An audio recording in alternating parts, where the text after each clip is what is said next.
Buenos días, bienvenidos a nuestro noticiero Notidiversidad. En la mañana de hoy traemos un especial sobre diversidad e inclusión. Pero antes de empezar con nuestras notas, es importante que aclaremos dos puntos. El primero de ellos es que para todo lo que les vamos a presentar hoy, partimos desde una perspectiva constructivista. Eso nos indica que las construcciones mentales que hacen las personas se configuran alrededor de una palabra, una situación o un fenómeno. Esta postura ha sido ampliamente defendida por Lev Semyonov Vygotsky, que fue un psicólogo ruso fallecido en 1934 y que dejó una importante marca en cuanto a las teorías del aprendizaje.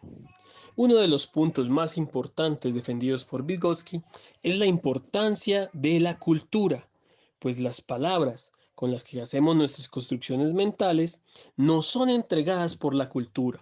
Nadie se inventa su propia lengua, es una herencia. De manera que las palabras que usamos son el reflejo de nuestras culturas. Así, estas palabras que usamos para construir los sentidos al mismo tiempo, nos permite comprender cómo son nuestros ambientes y nuestras culturas, nuestras familias, los lugares en los que nos movemos y las acciones de las que somos capaces. Eso nos lleva al segundo punto importante. Hablar de diversidad no es solo mencionar palabras que para unos pueden ser conocidas o para otros desconocidas. Es una transformación de la cultura, pues introducimos nuevos sentidos, nuevos significados, nuevas palabras, lo que nos permite a la vez tener la posibilidad de tener nuevas acciones con respecto a lo que se refiere a la diversidad. Ya teniendo claro estos dos puntos, vamos a empezar con nuestras notas. Vamos primero con nuestra corresponsal Mónica Carmona, que nos hablará más claramente sobre lo que es la diversidad. Hola amigos televidentes y compañeros de estudio. Me encuentro desde el municipio de La Estrella con un tema muy interesante. Vamos a hablar de diversidad, pero a este término nos vamos a referir en especial a ese derecho, valor y característica genuina de los seres humanos. ¿Pero qué es diversidad? Es la capacidad que tienen los seres humanos de ser distintos. Sabemos que es tan natural como la vida y por eso debe asumirse de la misma manera, con espontaneidad, sin ningún prejuicio o limitantes. Continuamos con este tema recordando algunos autores que defienden su posición a la hora de referirse a diversidad. Es por eso que les voy a hablar de Jimeno, 1995. Dice que la diversidad es un deber de la escuela. Sugiere cambios educativos en los diseños de currículo, flexibles y democráticos, que correspondan a la pluralidad del alumno. López 2001 también apoya que desde la escuela se debe contribuir a los procesos de enseñanza homogéneos para crear cultura de diversidad. Santos 2005 dice que no será posible la educación si no se permite a los educandos desarrollarse de acuerdo a las posibilidades, si no se desarrollan procesos educativos que promuevan la sensibilidad hacia las diferencias humanas. Hablemos ahora de diversidad como variedad propia de la naturaleza. Según un estudio realizado con varios estudiantes, asociaron el término diversidad a distintos aspectos que lo rodean: animales, diversión, variedad, naturaleza, plantas, bosques, libertad y personas. Ninguno de ellos relaciona el vocablo diversidad con diferencias o distintas capacidades de los sujetos. Destacaron que la diversidad es una posibilidad de disfrutar de todo lo disponible en su entorno. Todos los elementos de la naturaleza son diferentes y la manera como se relacionan. Para terminar con este tema tan importante, cerraré esta nota diciendo: es la tarea de la escuela generar cultura de la diversidad, con currículos flexibles, evaluaciones de acuerdo a los ritmos de los estudiantes y la participación de todos los miembros de la comunidad en la lucha por el respeto por las diferencias. Informó para Noti Diversidad Mónica Carmona. Así es, Mónica, muy importante lo que nos cuentas sobre la diversidad.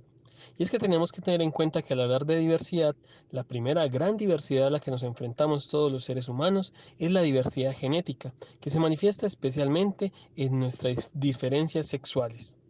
Muchas veces se ha tratado de demarcar estas diferencias sexuales como si fueran un par único, es decir, como si solo existieran hombres y mujeres, y en algunos extraños casos existieran los intersexuales. Sin embargo, la ciencia y la genética nos han mostrado de que existen muchas posibles combinaciones de los genes sexuales, algunas que causan enfermedades, como cuando se presenta un gen X con un gen Y débil, que genera un síndrome que puede producir esterilidad, Pero también hay condiciones en las cuales se presentan los llamados supermachos o superhembras, donde se duplica uno de los genes. Las superhembras poseen 3 genes X, mientras que los supermachos poseen 2 genes Y, lo cual les altera su condición genética, pero también les ofrece una diversidad sexual. Si a eso sumamos toda la diversidad que se obtiene con la identidad, que consiste hacia el patrón en el cual la persona se identifica, se descubre, siendo hombre, siendo mujer, siendo intersexual o siendo alguna otra manifestación, y aparte de eso sumamos el asunto de la orientación, que implica son los gustos, aquellas personas hacia las que nos sentimos atraídos, pues la diversidad se multiplica a escalas cósmicas. Por eso, vamos a seguir escuchando otra de nuestras notas. Para eso vamos con nuestra corresponsal Diana Cardona, que nos presenta la siguiente nota. Muy buenos días, John Jairo y compañeros. Hoy hablaremos de la diversidad de capacidades en el contexto escolar. En la práctica docente se debe tomar el tema de la inclusión, la diversidad y las estrategias que emplea el docente en su quehacer pedagógico.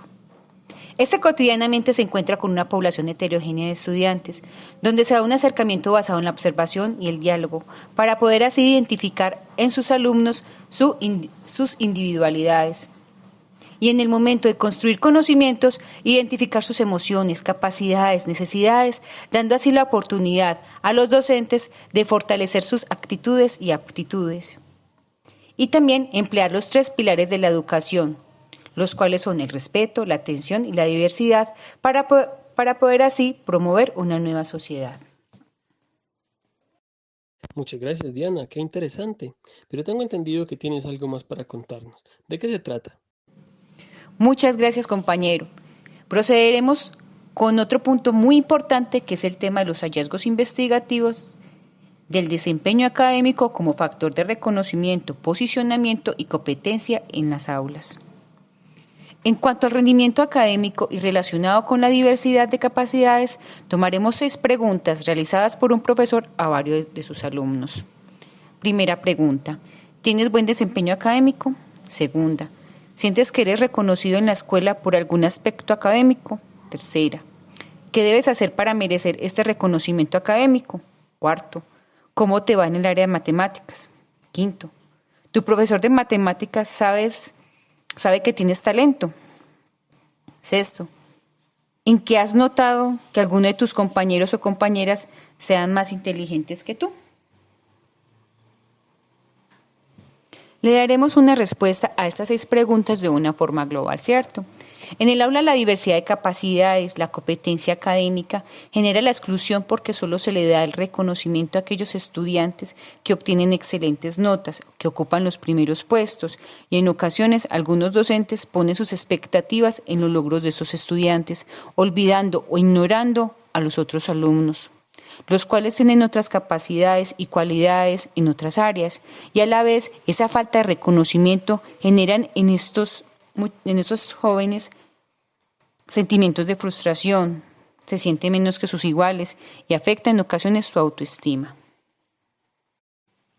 El docente, por su parte, debe actuar como un facilitador de oportunidades, identificando las virtudes, debe de visualizar múltiples formas de acceder al conocimiento, utilizando estrategias pedagógicas para evitar una competencia, y debe ser un transformador dialógico con ayuda mutua.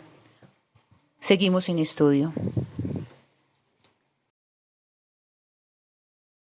Gracias, Diana. Ese ha sido un excelente informe que nos pone en perspectiva con respecto a la inclusión en el panorama escolar. Ahora vamos con nuestro corresponsal Johan Palacio, que tiene también un informe muy especial para contarnos. Muchas gracias, John Jairo. Un saludo muy especial para usted y mis compañeros corresponsales. Voy a comenzar realizando una pregunta. ¿Alguna vez ha analizado la idea de que todos los seres humanos aprendemos de una manera diferente a la de los demás? La respuesta a esta incógnita es positiva gracias a Howard Gardner, un psicólogo, investigador y profesor de la Universidad de Harvard, que cuestionó la validez de determinar la inteligencia de un individuo al pedirle realizar ciertas tareas aisladas que nunca había hecho antes, estando por fuera de su ambiente natural de aprendizaje.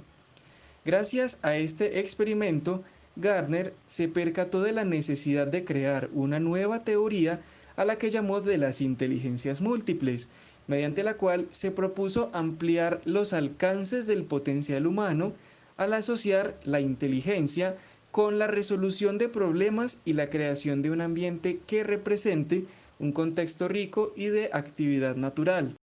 Es válido también decir que todo sujeto tiene formas naturales y capacidades para aprender. No se puede afirmar que alguna persona no pueda hacerlo. Todos tienen posibilidades. Y el hecho de que los alumnos no puedan lograr un aprendizaje satisfactorio en las áreas específicas, en los tiempos y en los modos que el docente requiera, no significa que no hayan logrado un aprendizaje básico, pues así como en algunas actividades tienen dificultades y les resulta complejo, en otras pueden mostrar grandes capacidades que ejecutan con facilidad. Pues bien, haciendo una combinación entre las inteligencias múltiples y las diferencias en las formas de aprender, se obtienen los estilos de aprendizaje. Este término hace referencia a que cada individuo recurre a un método o conjunto de estrategias con las cuales se le facilita el aprendizaje y por tal razón manifiesta diversas formas de aprender. Por ello, es vital que los docentes determinen los estilos de aprendizaje de sus estudiantes con el fin de propiciar ambientes apropiados a la condición particular de cada uno de ellos. John Jairo, varios hallazgos demostraron que los estudiantes son conscientes de que tienen capacidades y habilidades diferentes, pero que a pesar de esto el objetivo de aprender se cumple en todos, pero a ritmos diferentes. Tristemente, en algunos casos, los docentes le prestan más atención a los estudiantes que más sobresalen académicamente, mientras que por los demás no se preocupan tanto.